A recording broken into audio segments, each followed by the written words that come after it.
بالله من الشيطان الرجيم بسم الله الرحمن الرحيم إذا الشمس كورت وإذا النجوم كدرت وإذا الجبال سيرت وإذا العشار عطلت وإذا الوحوش حشرت وإذا البحار سجرت وإذا النفوس زوجت وإذا الموءودة سئلت بأي ذنب قتلت وإذا الصحف نشرت وإذا السماء كشطت وإذا الجحيم سعرت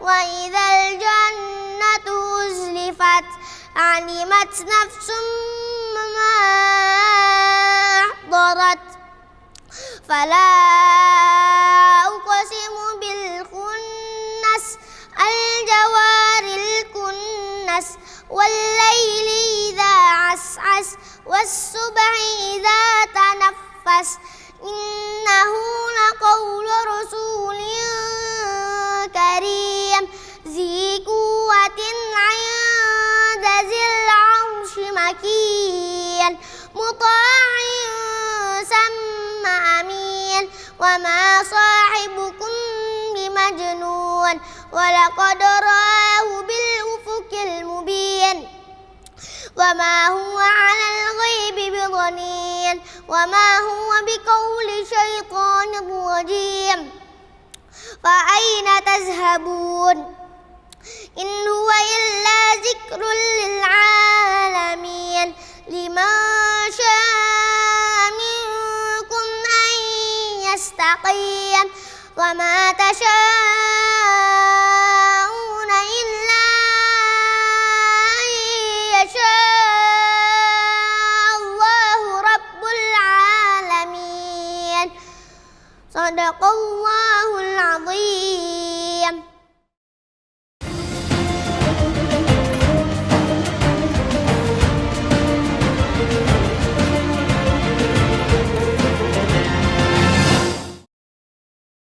Bismillahirrahmanirrahim. Assalamualaikum warahmatullahi wabarakatuh.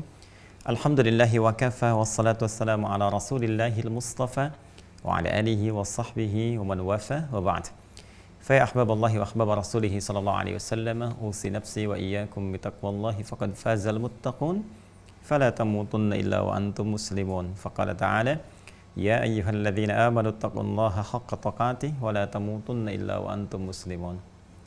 Saudara-saudariku dimanapun Anda berada, berjumpa kembali dalam kajian Aku Suka. Ayo kultum sejenak untuk berbuka, memasuki episode yang ke-10 bersamaan dengan hari ke-10 di bulan Ramadan tahun 1442 Hijrah. Kita bermohon pada Allah Subhanahu wa taala semoga segala yang telah kita tunaikan, ibadah tentunya, baik siam, qiyam, dan juga doa-doa terbaik yang kita panjatkan diterima oleh Allah Subhanahu wa taala dengan penerimaan terbaik insyaallah, dan berkenan mengabulkan setiap permohonan kita dengan hal yang terbaik dalam kehidupan kita dunia dan akhirat insyaallah, amin ya rabbal alamin. Baik, kita akan coba lanjutkan kajian kita di pertemuan ini dengan mendalami fikih sifat salat Nabi sallallahu alaihi wasallam, dan di pertemuan lalu kita telah sampai menyusun saf untuk menunaikan salat berjamaah sebelum kita bertakbir dan memulai salat. Untuk itu saya ingin memberikan sedikit sekali tambahan yang memberikan motivasi kepada kita, dan ini sudah menjadi manhaj Al-Quran termasuk hadis-hadis Nabi sallallahu alaihi wasallam, bagaimana ketika Allah, ketika Rasulnya menampilkan kepada kita berbagai ragam janji-janji kebaikan yang memotivasi kita untuk menunaikan amalan, dan ini nanti menjadi fitrah dalam kehidupan kita dan tidak terlepas dalam frame keikhlasan kita dalam beribadah kepada Allah. Jadi ikhlas itu konteksnya mengerjakan semua karena Allah. Nah, ini Allah perintahkan, Rasul menunjukkan. Jadi ketika kita mengerjakan satu ibadah demi motivasi untuk mendapatkan apa yang Allah janjikan, itu pun termasuk dalam ranah keikhlasan. Ya, contoh ayatnya misalnya di Quran surah ke-3 Ali Imran ayat 133 sampai dengan ayat ke-134. Ini sering saya ungkapkan. Ya, wasari'u ila maghfiratin min rabbikum wa jannatin arduhas samawati wal ardu uiddat lil muttaqin. Dan bergegaslah engkau untuk berintrospeksi diri, menata diri lebih baik, kemudian berusahalah untuk bercita-cita mendapatkan surga, ya kan, seluas langit dan bumi yang disiapkan untuk orang-orang takwa. Jadi Allah meminta kita bergegas, menata diri, bergegas untuk punya cita-cita. Saat pulang ke akhirat nanti, cita-cita punya rumah, ya, punya tempat seluas langit dan bumi dengan segala keindahannya. Dunia saja Anda punya cita-cita. Saya pengen karir sukses, pengen rumahnya luar biasa, pengen kendaraan yang cukup, pengen hidup nyaman. Untuk dunia yang sementara yang akan Anda tinggalkan, Anda begitu punya cita-cita yang tinggi sampai Anda tempatkan setinggi langit, gitu kan? Kenapa ketika Anda kembali kepada Allah dalam suasana hidup yang abadi, Anda nggak punya cita-cita?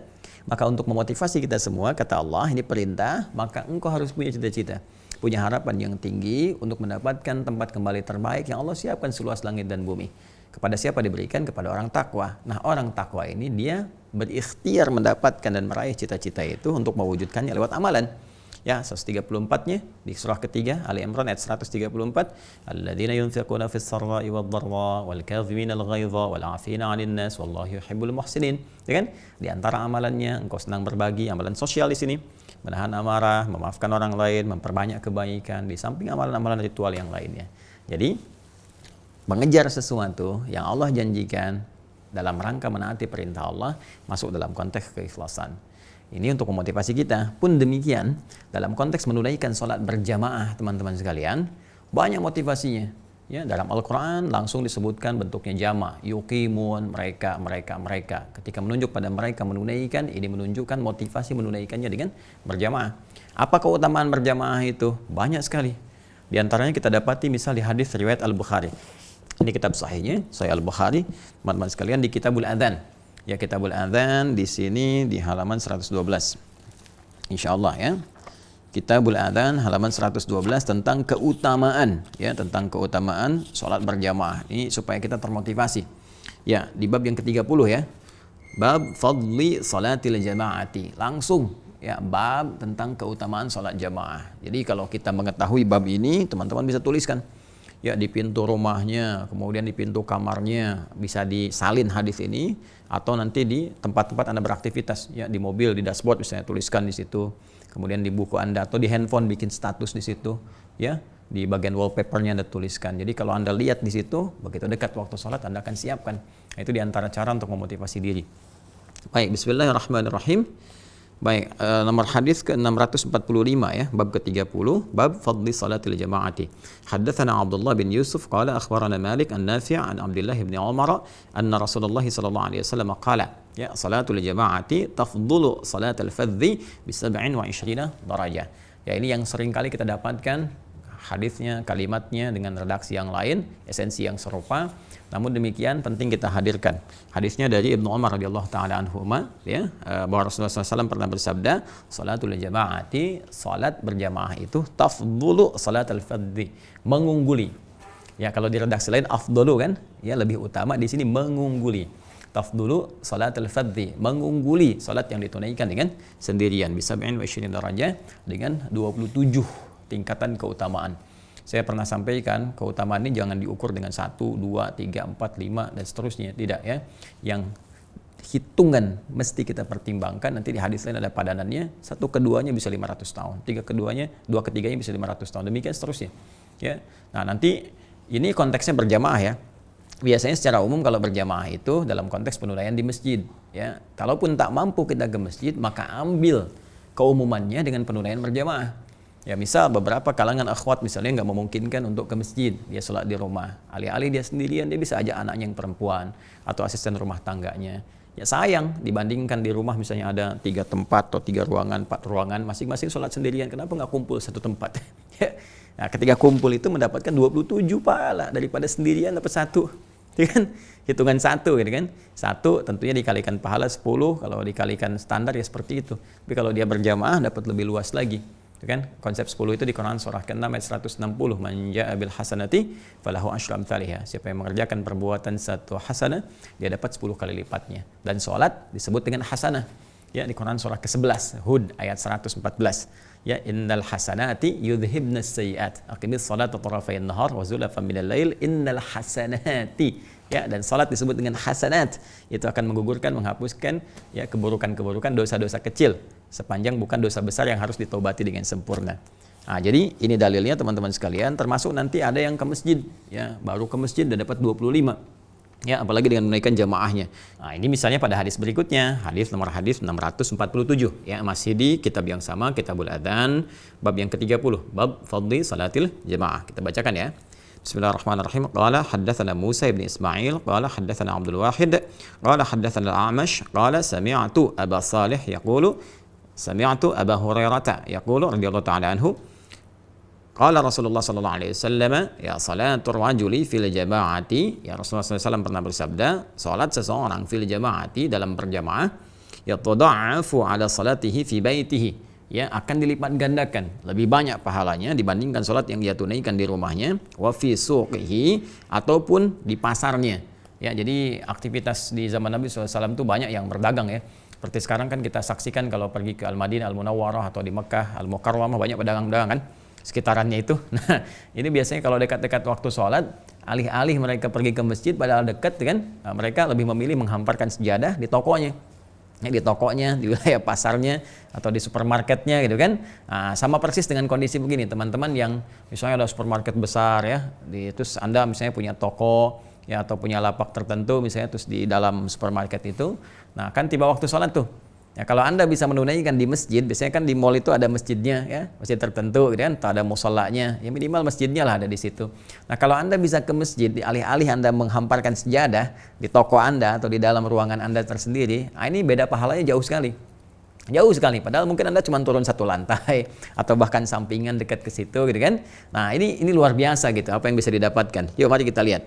Wa fi suqihi 25 dhi'fa.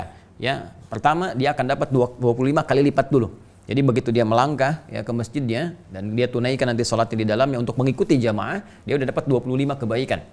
Dia udah mendapatkan 25 kebaikan. Jadi lebih dibandingkan dia bertahan sendirian. Wa dzalika annahu idza tawadda'a fa ahsana al-wudhu. Dan ini hanya bisa diraih, hati-hati ya.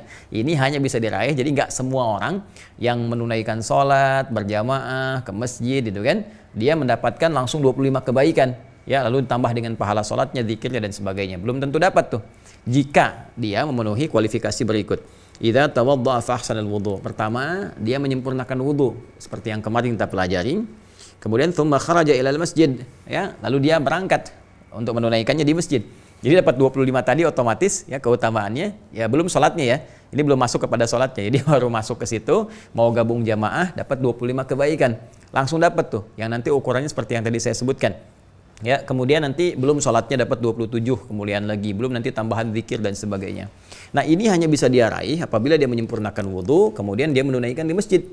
La yukhrijuhu illa as-shalah. Ya, tidak ada motivasi lain untuk menunaikan ke masjid itu kecuali hanya untuk sholat. Jadi bukan karena ingin janjian dengan teman sambil sholat, sambil kemana di Masjid Al-Ihsan deh kita. Ya udah ketemu di sana deh, nanti sambil sholat zuhur, jadi nyambi tuh sholat tuh jadi sambian. Tujuan utamanya ketemuan, jadi sholatnya cuma 5 menit, ngobrolnya di teras masjid atau bahkan dalam masjid sampai setengah jam misalnya ya. Nah, itu yang dimaksudkan bukan itu. Ya, kalau mau misalnya di mana kita ketemuan di masjid, yang utama kita sholat deh, ketemuan gampang, kita sholat aja dulu di sana. Nah, ini betul, ini yang betul. Jadi motivasi dia memang hanya untuk menunaikan sholat. Lam yakhtu khutwatan illa rufi'at lahu biha darajah.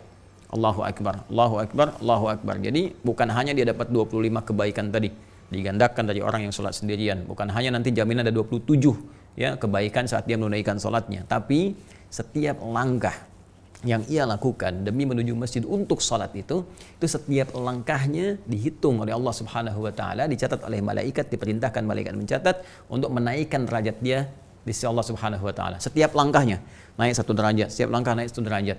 Jadi artinya Allah meningkatkan kemuliaan dia dalam setiap langkahnya. Jadi masjid itu luar biasa teman-teman. Dan biasanya kalau ada pahala begini, ini menunjukkan keistimewaan di balik ibadah itu. Makanya jangan dianggap ringan jamaah itu. Jangan dianggap ringan kita menunaikan sholat di masjid. Dan ada hikmah-hikmah lain yang di masa kini saya kira belum terpraktekkan keseluruhannya. Ya, hikmah saling mengenal, hikmah saling menguatkan, hikmah saling membantu, dan sebagainya itu belum muncul. Nah, mungkin satu waktu kita belajar memaknai lagi fikih masjid. Ya. Nah, di konteks ini saking pentingnya jamaah ini, maka setiap langkah yang dia lakukan menaikkan derajat dia di hadapan Allah. Jadi kalau Allah sudah naikkan kualitas hidup dia, nanti beberapa keberkahan akan turun. Ya, pendampingan kepada kebaikan. Kalau konsisten selama 40 hari, Allah hapuskan sifat nifak dalam dirinya, dijaga dalam kebaikan, diarahkan dalam kemuliaan. Ya. Kemudian illa rufi'at lahu biha darajah wa hatta anhu biha khati'ah. Allahu akbar. Dan akan dihapuskan setiap kesalahan. Ya, kesalahan-kesalahan kecil ya, sepanjang bukan dosa besar. Jadi ternyata membiasakan diri untuk ke masjid itu juga salah satu langkah untuk memperbaiki perilaku. Jadi akan berdampak pada perubahan perilaku. Oh, Masya Allah kalau semua anak-anak muda nih ya, saya ajak misalnya kalangan milenial, juga bukan hanya yang senior-senior atau yang sepuh-sepuh gitu kan. Ya kalau disebutkan nih ahli masjid, ya kebayang yang sepuh-sepuh tidak. Sekarang kita rubah persepsinya. Semua ke masjid. Anak kecil ke masjid, yang milenial ke masjid juga. Nah ternyata membiasakan diri ke masjid dengan orientasi sholat yang benar, itu bisa merubah perilaku menjadi baik. Ahli masjid itu pasti baik lah. Kalau dalam bahasa hadis, ahli masjid itu pasti baik. Ya, rel masjid itu pasti baik. Ya, bukan rel masjid ya, rel masjid. Ya, real masjid pasti baik. Ya, jadi kalau kita membiasakan ke masjid dengan baik, melangkah dengan bagus, tujuan sholat, itu akan merubah pribadi kita menjadi lebih baik. Ya, dan tanda kebaikan itu dengan dihapuskannya kebiasaan-kebiasaan buruk kita. Ya, jadi kalau kita punya kebiasaan yang nggak bagus, orang biasa ke masjid, maka tatapannya senang kepada yang baik. Begitu nanti melihat yang jelek langsung terpalingkan. Lisannya berubah kosakatanya, ya pulsa lisannya itu jadi lebih baik, ya bukan kata-kata kotor yang biasa keluar. Nah itu, jadi tandanya Allah menghapuskan kesalahan pada dirinya dengan mengganti melalui kebiasaan yang lebih baik. Fa idza shalla lam tazalil malaikatu tusalli alaihi ma dama fi musallahu. Allahu akbar. Ya, keutamaan yang lainnya lagi tadi baru berangkat ya, nyampe masjid udah dapat 25. Kemudian setiap langkah di perjalanan itu dihitung dengan meningkatkan kualitas kebaikan di sisi Allah. Derajatnya naik. Kemudian kesalahan-kesalahan yang terbiasa, kadang-kadang nggak sengaja salah atau terbiasa terbawa pada sesuatu yang tidak benar, itu dihapuskan oleh Allah. Ya kan? Selain dosa besar tentunya. Dan itu nanti mendorong kalau dosa-dosa kecil itu hilang, dosa-dosa besar itu akan terdorong untuk ditaubati. Ya. Kemudian sepanjang dia berangkat di perjalanan itu, malaikat memohon kepada Allah kebaikan. Ya, bersolawat meminta kebaikan. Salawatnya malaikat itu minta kebaikan kepada kita. Jadi jangan dianggap ringan tuh. Ya, jangan dianggap ringan. Anda setiap berangkat ke masjid semakin panjang ya jaraknya gitu kan. Kita tempuh. Nah, itu malaikat memberikan salawat banyak gitu ya, minta kepada Allah kebaikan untuk kita. Tapi jangan dipanjang-panjangin. Ini rumah Anda, ini masjid. Harusnya tinggal 3 meter, Anda muter dulu misalnya. Wah, ini rumah Anda di Bekasi, gitu kan? Cuman tinggal gini aja 3 langkahnya muter dulu ke Senayan, ya tertinggal jamaah aja nih. Jadi ya dia memahami hadis mesti jelas juga ya. Jadi bukan berarti seperti itu dibuat-buat. Ya tetap ada salawat. Apa kalimat malaikatnya? Allahumma salli alaihi, Allahumma arhamhu. Allahu akbar. Allahumma salli alaihi. Ya Allah, mohon berikan segala kebaikan kepadanya. Jadi minta Allah berikan salawat. Salawat dari Allah itu maknanya bisa banyak, bisa hidayah. Ya, hidayah petunjuk kebaikan. Bisa juga pemberi solusi dari persoalan. Ada orang dapat hidayah dari Allah, dapat salawat dari Allah. Seperti di Quran surah ke-2 Al-Baqarah ayat 157. Orang-orang yang sabar dalam menghadapi ujian, orang-orang yang menyerahkan semua kepada Allah, berikhtiar dengan baik, ulaika alaihim salawatun min rabbihim wa rahmah. Mereka itu orang-orang yang mendapatkan salawat dari Allah. Salawat dari Allah itu tadi bisa berupa hidayah, bisa berupa ampunan, maghfirah dari Allah Subhanahu wa taala. Ya, dan malaikat meminta, ya Allah, ampuni dosanya. Ya Allah, ampuni dosanya. Ya Allah, berikan dia petunjuk dalam hidupnya supaya lebih baik. Ya Allah, jadikan sisa hidupnya hayatan thayyibah, akhirnya husnul khatimah. Warhamhu, dan sayangi dia. Ya, warhamhu, dan sayangi dia, ya Allah. Wala yazalu ahadukum fi salatin man tadhara as-salata. Dan Masya Allah, ya di keadaan dia dihitung sedang berada dalam kondisi sholat walaupun dia sedang menunggu sholatnya. Ya, Masya Allah tuh berapa banyak kemuliaannya. Jadi satu tadi sudah dapat pahala 25 langsung, padahal belum menunaikan sholatnya gitu kan. Nanti pas sholat ditunaikan dapat lagi 27. Kemudian yang kedua, setiap langkahnya menaikkan derajat di sisi Allah. Ketiga, menghapuskan kesalahan-kesalahan dia, mengganti kebiasaan lebih baik. Keempat, dia mendapat salawat dari malaikat, meminta kepada Allah mengampuni dosanya, memberi dia hidayah, kemudian juga menyayangi dia. Dan yang kelima, dihitung dia dalam keadaan sedang sholat. Dalam arti dalam suasana sholat. Jadi kalau sedang dalam suasana sholat, ya pahala terus mengalir kepadanya. Ya, terus mengalir. Ya, sampai dia menunaikan sholatnya, dapat lagi 27. Jadi kurang apa tuh? Ini menunjukkan 5 kemuliaan ini, teman-teman sekalian, menunjukkan ada hal yang sangat besar dalam jamaah. Ya, dan sayangnya tadi tidak teraplikasikan dengan baik gitu kan di kekinian. Kita harus kembali lagi menggali dari kitab-kitab aslinya. ya referensi sumbernya. Jadi belajar Islamnya mesti benar, kita mesti ngaji lagi gitu. Ngaji lagi, pahami dan amalkan. Jadi jangan sampai hadis-hadis ini jadi penguasaan hafalan saja. Lomba-lomba hafalan hadis, lomba-lomba hafalan Quran, tapi maknanya nggak kita terjemahkan. Ya berpahala, bagus ada, cuma implementasinya nggak nampak nantinya. Kenikmatan beragama itu nggak terasakan, gitu kan? Karena itu pentingnya kita menunaikan sholat dengan baik dan motivasi jamaah untuk menata kita lebih mulia. Nah ini mohon izin teman-teman, saya awali dengan pemaparan ini karena kemarin kan kita baru belajar menata saf kan.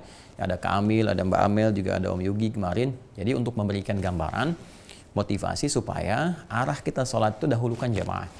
Dahulukan jamaah. Ya sholat sendirian itu belakangan. Kalau ada uzur-uzur tertentu baru sendirian. Tapi sepanjang kita mampu maksimalkan ke masjid. Ya, tak mampu kita ke masjid, maka di rumah atau di tempat kerja kita di kantor kah, atau di pasar misalnya, sekarang di supermarket dan sebagainya, bikin suasana berjamaah. Ya, setidaknya kemuliaan-kemuliaan jamaah itu dapat. Ya, walaupun mungkin tidak ke masjid. Kalau masjid kan tadi dapat 5 hal lain kan, tapi jamaah dapat 27-nya, kan? Ingat kalau kita jamaahnya salatul jamaati, gitu kan? Tafdulu an salatil fardhi atau afdalu min salatil fardhi bisa 27 darajah itu salatnya dapat 27. Ya, tapi kita kalau ke masjid dapat 5 lagi. Ya, tambahan 25 tadi diangkat setiap langkah 1 derajat, dihilangkan kesalahan-kesalahan, malaikat bersalawat, dan Allah menjadikan keadaan dia menunggu salat masih dalam keadaan salat yang melimpahkan banyak pahala. Jelas ya? Nah, kalau sudah jelas, mari kita mulai praktek salatnya untuk saat ini, teman-teman sekalian. Dan ini sesuatu yang penting, karena ini akan sangat menentukan bagaimana kita memulai untuk menunaikan salat. Di sini, ya, di sini kemudian hitungan syariat salat mulai akan jadi hitungan fikih karena salat akan dibuka dengan praktek ini. Jadi yang pertama pendahuluan wudu sebagai syarat salat, menghadap ke arah kiblat sebagai benarnya salat, kan? Sudah kita terangkan nyusun saf keutamaan min husnis salat, terutama hal yang menyempurnakan salat. Jadi jumhur menyebutnya sebagai sesuatu yang sunnah, walaupun sebagian dari Hanabilah khususnya menyebut itu bagian dari yang wajib untuk bisa menjadikan salat lebih sempurna.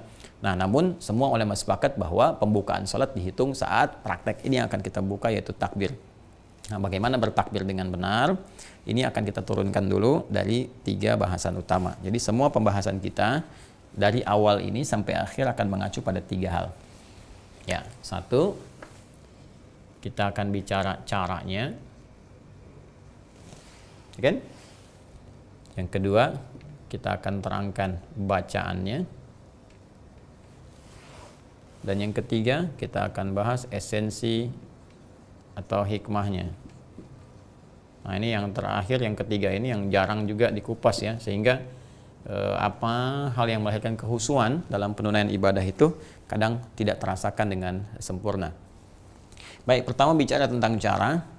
Tentu cara ini akan merujuk kembali pada keterangan yang disampaikan oleh Nabi Sallallahu Alaihi Wasallam kepada para sahabat dengan menunjukkan amaliyah salat itu, seperti sahabat Khalid bin Rafi Az-Zuraiqi yang pernah diajari oleh Nabi Sallallahu Alaihi Wasallam bagaimana cara dia menunaikan salat.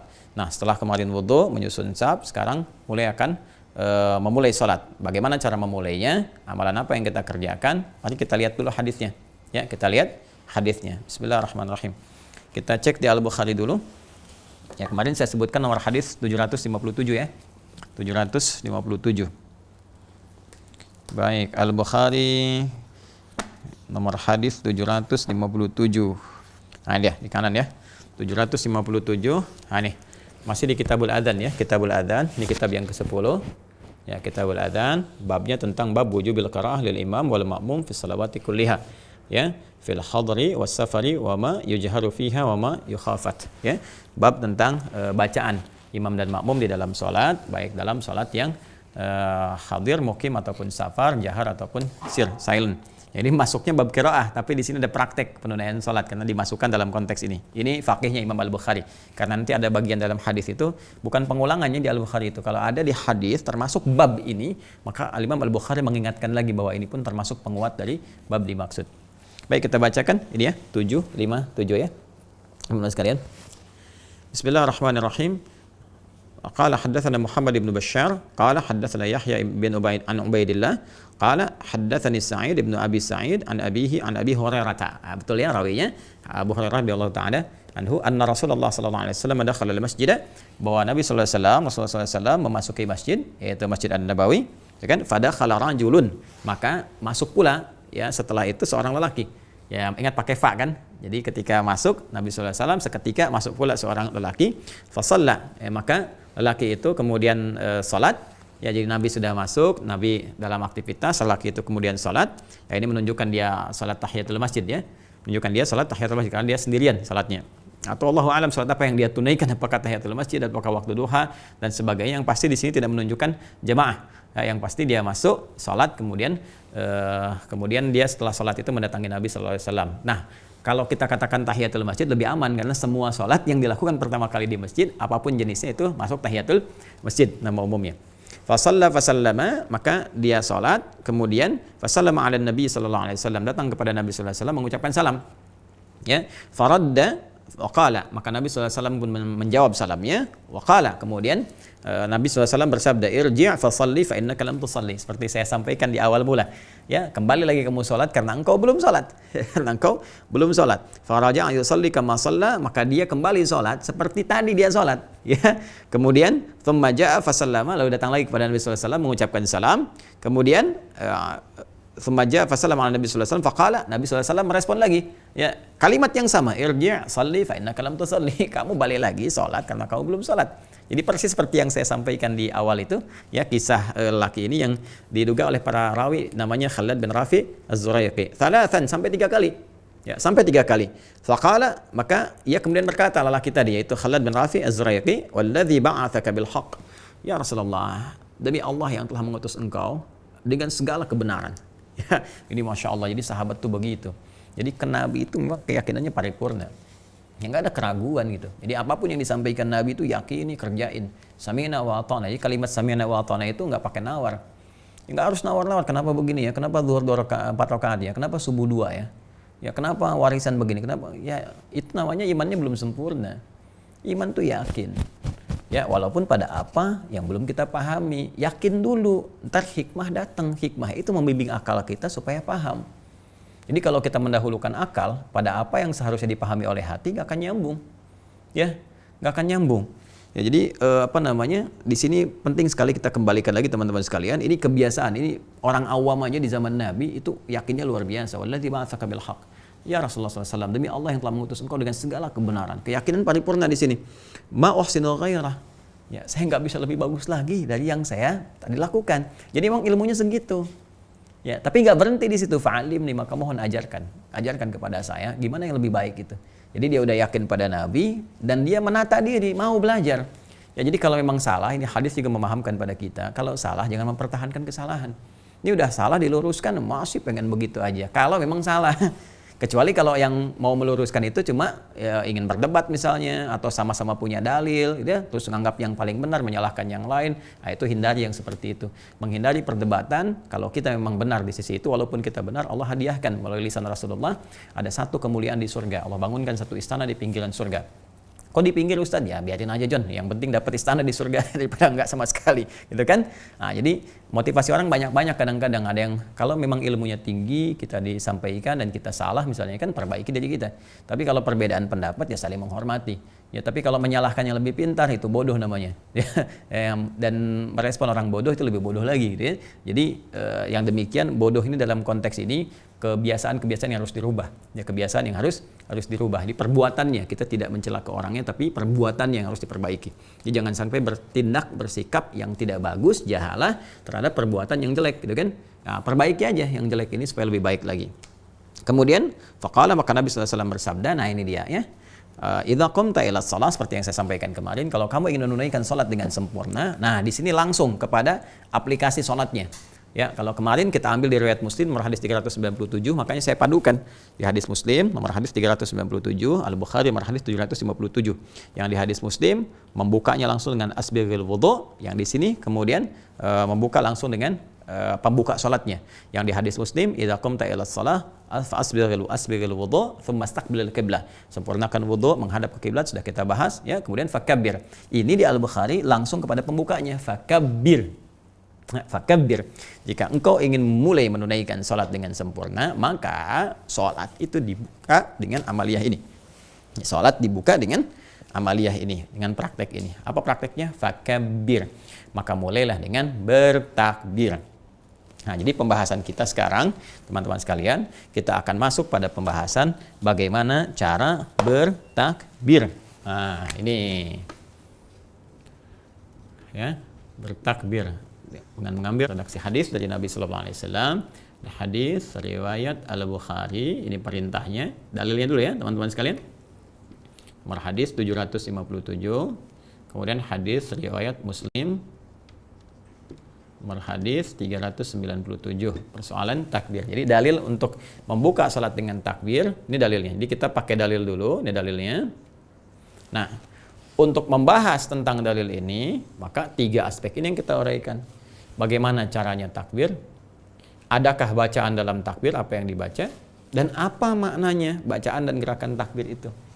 Nah, sehingga ketika kita lakukan, kita lebih bisa maksimal. Ya, dan lebih bisa merasakan kenikmatan dalam perbuatan salat kita. Baik, yang pertama langsung masuk ke cara. Ya, kita kembali ke hadis Nabi Sallallahu Alaihi Wasallam, teman-teman sekalian. Kita akan lihat cara bertakbir, kita turunkan. Dalilnya mana? Ya, dalil untuk penunaian bertakbir. Seperti biasa, saya ingin tunjukkan dulu sedikit kalau kita ingin mencari tentang praktikal ibadah, ya, praktikal hal-hal yang terkait dengan fikih khususnya, maka kitab Sunan itu lebih detail dan lebih terukur serta lebih sistematis, karena memang kitab Sunan ini adalah kitab-kitab hadis yang urutannya disusun berdasarkan permasalahan fikih. Ya, maka saya sering mengatakan untuk kita mengambil referensi misalnya Sunan Abu Daud. Ya, nih di Sunan Abu Daud teman-teman sekalian, ini salah satu contoh. Sebenarnya ada juga di Sunan An-Nasai misalnya, Sunan Ibnu Majah, tapi ini cukup sistematis ya. Ada kita Sunan An-Nasai ada, Ibnu Majah juga ada, cuman saya dahulukan yang ini untuk memudahkan pembahasan kita supaya lebih spesifik ya. Nah, ini diantaranya cara bertakbir kita akan temukan di Sunan Abu Daud, nomor hadis 721 ya. Insya Allah saya karena sering juga bahas, jadi masih ada ingat-ingat ya. Bismillahirrahmanirrahim, nomor hadis 721. Kita bisa langsung lihat di sini. 721. Nah, ini dia. Nah, ini ya. 721. Nah, ini teman-teman sekalian. Bismillah, kita tunjukkan ini ya. Ya. Di sebelah kiri posisinya sini ya. Nomor hadis yang ke-721, babnya yang ke-118 ya. Nah, jadi kita lihat di sini bab Tafri' istiftahis shalah, bab raf'il yadaini fis shalah. Ya, bab tentang mengangkat tangan dalam salat. Jadi babnya masuk ke mengangkat tangan dalam salat, tapi di sini akan kita temukan tentang tata cara bertakbir. Bismillahirrahmanirrahim. Qala haddatsana Ahmad bin Muhammad bin Hanbal, haddatsana Sufyan an Az-Zuhri an Salim an abihi qala ra'aitu Rasulullah sallallahu alaihi wasallam idza istaftaha as-salata rafa'a yadayhi hatta yuhadhiya mankibaihi. Wa idza arada an yarka' wa ba'da ma yarfa' ra'sahu min ar-ruku' wa qala Sufyan marwatan wa idza rafa'a ra'sah wa aktsaru ma kana yaqulu wa ba'da ma yarfa'u ra'sahu min ar-ruku' wa la yarfa'u baina sajdataini. Baik, di sini menerangkan tentang mengangkat tangan, proses mengangkat tangan dan pembuka salatnya disebutkan. Idza staftaha salata, maka apabila Nabi sallallahu alaihi wasallam membuka salatnya. Nah, jadi ini ada amaliyah membuka sholat, sedangkan pembuka sholat di Al-Bukhari tadi, nomor hadis yang ke-257, juga di hadis Muslim, nomor hadis 397, kan bertakbir, ya kan? Cara bertakbir bagaimana? Disebutkan di hadis riwayat Abu Daud, ya, di Sunan Abu Daud, nomor hadis 721, bahwa cara beliau membuka sholatnya, idza staftaha salata, jika membuka sholatnya, yarfa'u yadaihi, beliau mengangkat kemudian tangannya, ya, kedua tangannya, hadwaman kibaihi, bermakna sejajar dengan bahunya. Ini redaksi yang pertama. Ya. Redaksi yang pertama, jadi cara yang pertama teman-teman sekalian. Jadi kita mengangkat nih tangan. Ingat ya, saya sering sampaikan kepada teman-teman sekalian, kalau menyebutkan tangan, ya batasannya kan kita tahu. Lah saya terangkan di awal kan dari sini sampai dengan sini. Ya, dari sini sampai dengan sini. Tapi nanti spesifik dalam bacaan-bacaan, nanti dalam praktek-praktek termasuk nanti saat menunaikan sholat, ditunjukkan dengan jelas bagaimana caranya. Ya, jadi tadi disampaikan pada kita mengangkat tangan dengan sejajar dengan bahu. Nah, yang dimaksud sejajar dengan bahu ini nanti dalam hadis yang lain di riwayat At-Tirmidzi ya disebutkan ini bagian nanti ini telapak dan jemari-jemari di sini. Jadi seperti ini. Ya, seperti ini. Jadi ini ada telapak, mengangkat tangannya maksudnya begini, ya. Nah, kan ini tangan kan pasti diangkat ya. Dari sini sampai sini kan diangkat. Ya, cuman mengangkatnya sampai mana? Kan ini juga mengangkat begini, ya kan? Ini mengangkat juga di sini, ya kan? Nah, maka yang dimaksudkan di sini mengangkat sejajar dengan bahu. Jadi seperti ini, kurang lebih. Ya, Jadi di sini, sejajar nih. Ini kan bahunya ini. Hadwaman kibaihi. Jadi di sini sejajar di sini. Ini bagian yang pertama. Ya, jelas ya? Baik, ini bagian yang pertama. Jadi adalah Nabi sallallahu alaihi wasallam jika beliau membuka salat, beliau mengangkat tangannya sejajar dengan bahunya. Sini. Ya, jadi tidak disebutkan dalam redaksi yang tadi apakah misalnya sejajar dengan bahu itu posisinya di sebelah mana, apakah agak ke dalam ke sini, apakah agak ke sini, ya. Nanti dalam hadis lain kita akan temukan dalam beberapa riwayat nanti, khususnya nanti bagian yang perempuan, ya, yang sebetulnya sama saja antara laki-laki dengan perempuan, tapi nanti ada beberapa di Syafi'iyah tekankan pada perempuan supaya agak lebih rapat karena kondisi tertentu dulu. Ya, kondisi tertentu nanti saya ajarkan setelah ini, ya. Jadi kita angkat dulu, ini yang standar seperti ini teman-teman sekalian. Ya, di sini sejajar dengan bahu. Jadi kalau kita tarik gini, ya, mungkin nggak terlalu keluar juga begini ya. Ya, kalau keluar gini kan baunya hilang nih. Ya, di sininya udah hilang tuh. Ya, sejajar itu kan artinya tinggi juga dengan bagian ini. Jadi kita angkat begini. Nah, posisi ini penting sekali nanti karena juga akan terkait dengan sujud. Karena saat sujud pun nanti posisi kita bersujud, telapak tangan ini nggak jauh dari posisi kita bertakbir begini. Ya, jelas ya. Jadi juga tidak perlu begini karena Anda kan nggak sujud begini. Ya kan? Sujud Anda kan pasti begini. Jadi kita tarik sejajar dengan bahu, dari sini bahu, turunkan ke sini. Ya, begini ya. Kalau ke sini jadi dada. Ya, sini. Ya, di sini teman-teman sekalian. Jadi tidak terlalu begini dan tidak begini. Ya. Ya, jadi saya kadang sering ada juga beberapa praktek yang Allah, gitu kan? Nah, enggak, itu enggak ada ya. Jadi hanya ditarik ke sini saja. Paham ya? Ya, sekali begini. Ya, di sini. Jelas ya? Nah, ini redaksi yang pertama. Kemudian teruskan dulu. Untuk jemari nanti di At-Tirmidzi diberikan juga gambaran. Jemari ini enggak terlalu rapat begini. Ya. Enggak terlalu terbuka begini.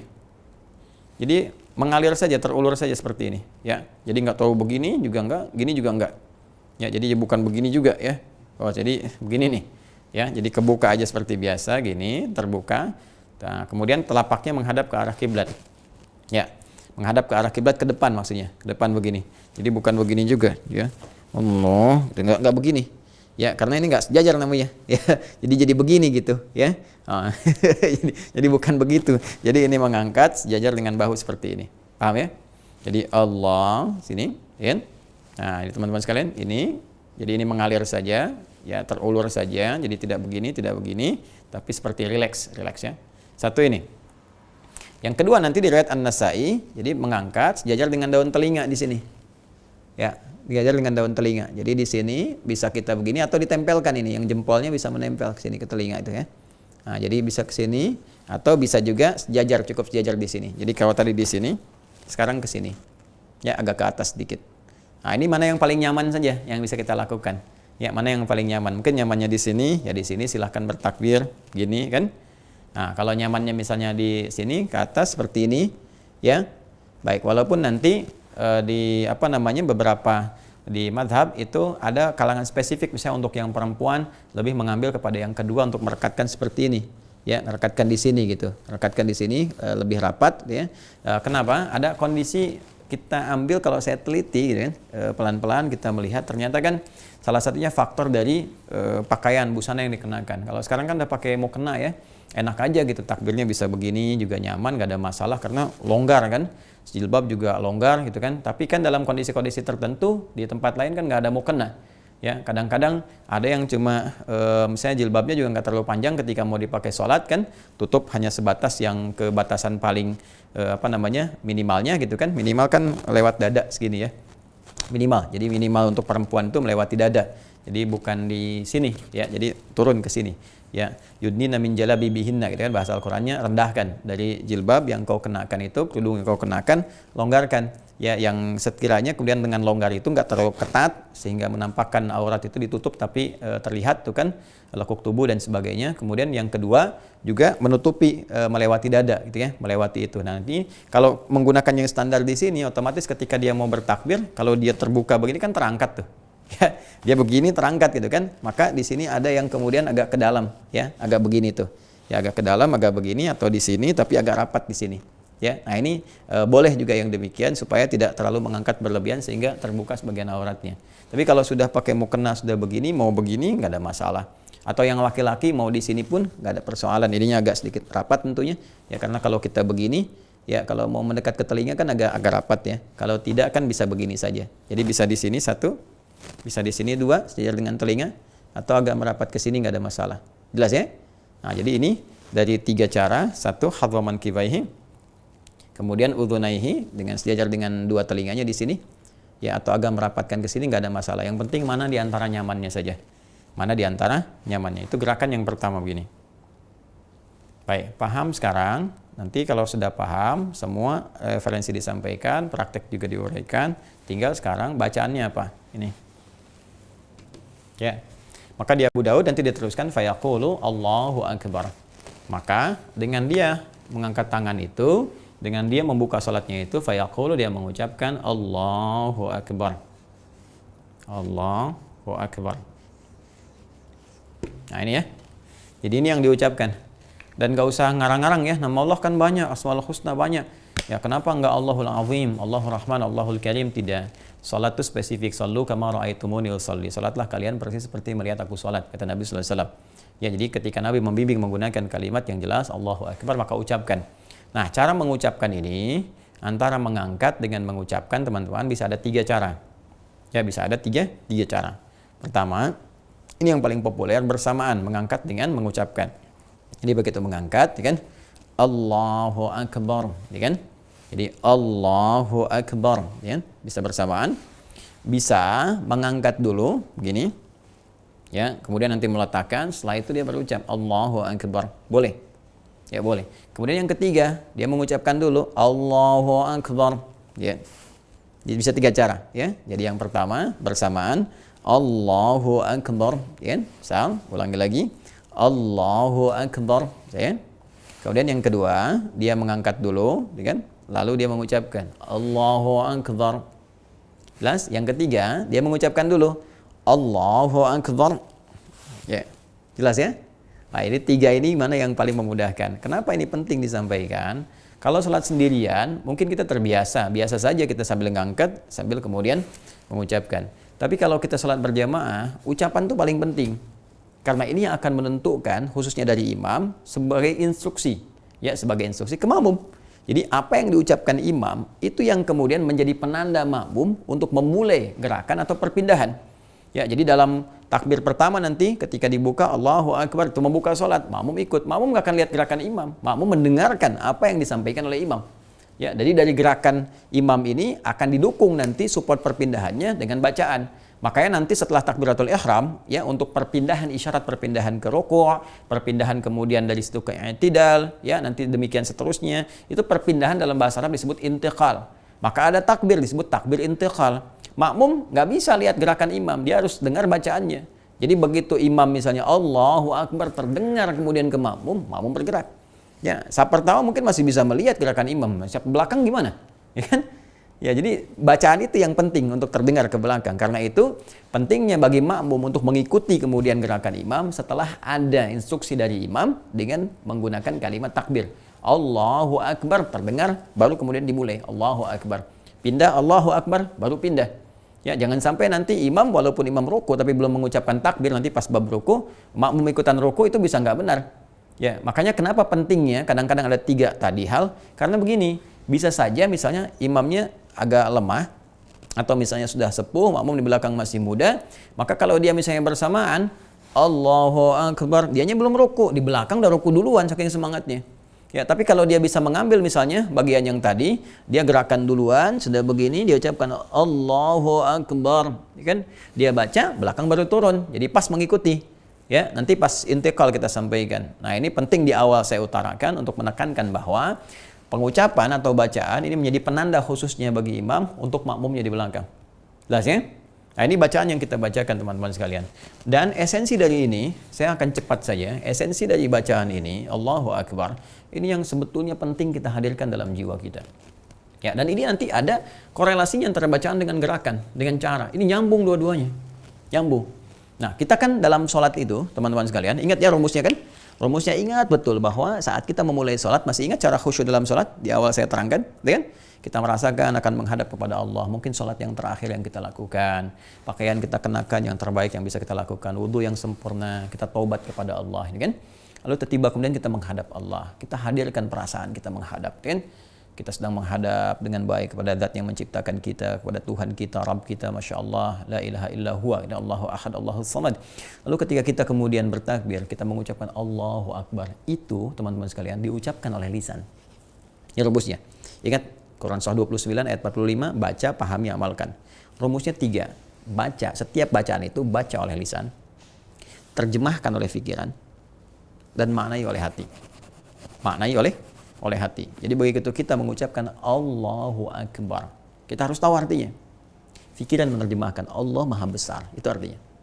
Hati meresapi, ya Allah, aku menetapkan sekarang Kau yang Maha Besar. Namun aku mohon ampun kepadamu ya Allah, dalam hidup ini terkadang aku selalu membawa kebesaran dalam diriku, sombong terhadap orang lain, merasa yang lebih hebat, merasa yang lebih sempurna. Ya Allah, gitu kan? Nah, kita membawa suasana itu dalam jiwa kita. Jadi di pikiran kita menerjemahkan. Kenapa penting terjemahan itu ada? Supaya pikiran kita nggak dimainkan setan. Sebab nanti ada setan menggoda khusus orang sholat. Ya, namanya khanzab. Ada yang menyebut dengan khinzib. Jadi dalam hadis disebutkan jika Anda sudah mulai bertakbir. Nih, sebelum takbir tuh kita bisa siap fokus begini. Tapi begitu Anda takbir, ketika Anda mulai bertakbir, fayaqulu syaitanu. Maka setan ini mulai bertugas. Ya, dinasnya khusus saat sholat, menggoda orang sholat. Fayaqulu syaitanu, maka dia berkata kepada orang sholat ini, udhkur kada, ingat ini ya, ingat itu ya. Ya, sehingga wajar ketika orang mulai bertakbir, kalau dia tidak mencoba memahami, menerjemahkan apa yang dia baca, merasakan apa yang dia lakukan, itu wajar begitu dia takbir, Allahu Akbar, lisannya Allahu Akbar, tapi setan mengacaukan pikirannya. Sehingga handphone hu akbar, ya pekerjaan hu akbar, TV hu akbar, ya cemilan hu akbar, dan sebagainya. Uang hu akbar. Ya, sehingga ada orang yang sengaja membatalkan sholat untuk hanya menjawab telepon. Ya Allahu Akbar, tang ting tung ting tang ting tung tang ting tung ting tang ting tung, angkat dulu, ya, batalin, jawab, ya, dan sebagainya. Maka orang-orang yang ingin khusyuk dalam sholat nggak akan begitu. Dia akan pastikan handphonenya silent atau dia matikan terlebih dahulu. Ya, karena sekarang kita akan menghadap yang lebih hebat, lebih agung dibandingkan pekerjaan kita, bahkan diri kita sendiri. Karena itu kita siapkan, kita katakan Allahu Akbar. Ya Allah Maha Besar, kemudian rasakan di jiwa kita, ya Allah, aku mengatakan berkomitmen Kau yang paling hebat, Kau yang paling agung. Aku mohon ampun ya Allah, dalam hidup ini selalu merasa besar terhadap orang lain, sombong terhadap orang lain, merasa yang lebih angkuh, merasa yang lebih hebat, merasa yang lebih tinggi ilmu, tinggi kedudukan dibanding orang. Makanya nanti ini nyambung ke doa iftitah. Ketika ini sudah mulai hadir, kita merasa banyak salah, kita bertobat dengan mengatakan Allahumma ba'id, ya, atau nanti yang wajah tu dan seterusnya. Nanti kita akan bahas ke sana. Nah, bersamaan dengan itu tangannya diangkat seperti ini. Ya, seakan memasrahkan diri sepenuhnya kepada Allah Subhanahu wa taala dengan membuang semua urusan dunia ke belakang. Nah, jadi kalau kita sudah mulai bertakbir, buang urusan dunia ke belakang. Pasrahkan semua kepada Allah. Makanya takbirnya disebut dengan takbiratul ihram. Ya, takbiratul ihram dari ahrama yuhrimu. Ya, takbiratul ihram. Ini dia. Dari kata ahrama yuhrimu. Ini dari kata ahrama yuhrimu. Bukan ahrama ya, kalau pakai ha nanti piramid itu artinya. Ahrama yuhrimu. Ahrama itu sesuatu yang mengharamkan, yang melarang, tidak membolehkan, harus ditanggalkan. Kenapa takbirnya disebut ihram? Sebagai sifat larangan. Jadi kalau sudah bertakbir, tangan diangkat, dilarang membawa segala hal yang tidak terkait dengan sholat. Dilarang membawa semua urusan dunia, semua urusannya bawa yang terkait dengan urusan akhirat kepada Allah. Kalaupun mau bawa di dalam konteks dunia, bawa dalam konteks penghambaan kita kepada Allah untuk bermohon, ya, untuk berdoa dan sebagainya. Jadi buang urusan-urusan yang nggak penting yang tidak terkait dengan sholat ke belakang, tanggalkan, dilarang dibawa dalam sholat. Ini maknanya. Makanya tangan kita bergerak begini, pasrah kepada Allah, buang semua urusan yang nggak terkait dengan sholat ke belakang, haram dibawa dalam sholat, ya. Maka ihram, takbir yang mengharamkan segala yang tidak terkait dengan sholat, semua aktivitas tinggalkan, tanggalkan, dan fokuskan diri kita khusyuk kepada Allah Subhanahu wa taala. Jelas ya? Nah, pertanyaannya, apakah dengan kita mengangkat begini otomatis langsung kemudian seorang bisa khusyuk? Setelah mengangkat ini, apakah tangan di sini aja sampai selesai? Atau diturunkan, disimpan? Kalau nyimpan bagaimana? Di mana disimpannya? Apakah di sini, ataukah di sini, atau di sini? Apakah begini, atau begini, atau begini, atau begini? Kan? Nah, mana di antara itu yang dibenarkan sesuai petunjuk dengan hadis-hadis Nabi dan petunjuk Rasulullah SAW? Insya Allah kita akan bahas di pertemuan yang berikutnya, di edisi yang ke-11. Masya Allah, nggak terasa ya, sudah 10 hari. Ya, udah belajar pelan-pelan untuk menyempurnakan, mudah-mudahan lebih baik dari apa yang pernah kita kerjakan. bisa dipahami, bisa dicek lagi kalau ada benar dari Allah dan Rasulnya, kalau salah itu dari saya, pemahaman mungkin yang kurang, ilmu yang kurang. Semoga Allah mengampuni, teman-teman bisa memaafkan dan bisa belajar lebih luas dari manapun sepanjang itu sesuai dengan petunjuk Al-Quran dan hadis-hadis Nabi Sallallahu Alaihi Wasallam. Saya kira itu yang bisa saya sampaikan. Semoga bermanfaat, semoga Allah berikan kemuliaan pada kita. Allahumma taqabbal minna innaka antas samiul alim wa tub alaina innaka antat tawwabur rahim. Rabbana ya Allah, Rabbana taqabbal minna ya Allah, taqabbal minna kull a'malina salihah wa khasatan fi hadhihi al-ayyam ramadaniyah min siyamina wa ruku'ina wa sujudina wa salawatina wa tamim taqsirana ya Allah ya arhamar rahimin. Wa sallallahu ala sayyidina Muhammad wa ala alihi wa sahbihi ajma'in wa akhiru da'wana alhamdulillahi rabbil alamin. Subhanakallahumma bihamdika nashhadu an la ilaha illa anta nastaghfiruka wa atubu ilaik. Assalamualaikum warahmatullahi wabarakatuh.